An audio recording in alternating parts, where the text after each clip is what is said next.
Today we're planting tomatoes. Over the winter we grew a cover crop of rye in here. It was rye grain, and we tilled that in about a month ago or so. We disked it in, and this is kind of what's left of it. So we made some beds with a chisel plow. We tilled those in, added some fertilizer. We just added 855 is an NPK. That's all we added, and then we are planting tomatoes under some black plastic. Corn tomato seeds. These are in Jiffy pots, which allows us to plant the whole pot.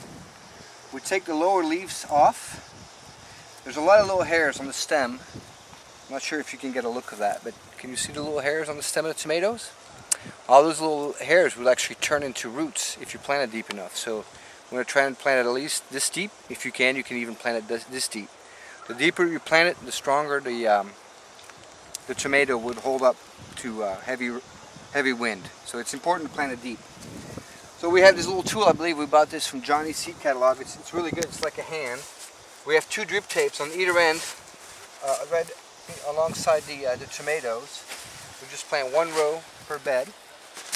We dig a hole, nice and deep, plant the whole thing, and bury it.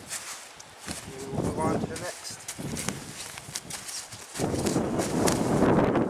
Now we used to add compost in each of these holes when this operation was a little bit smaller. We would actually make a hole, add compost to each hole, and we mulched it all with straw.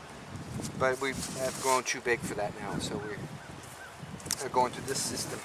And as these plants get a little bit bigger, we'll trellis them just like we did in the greenhouses.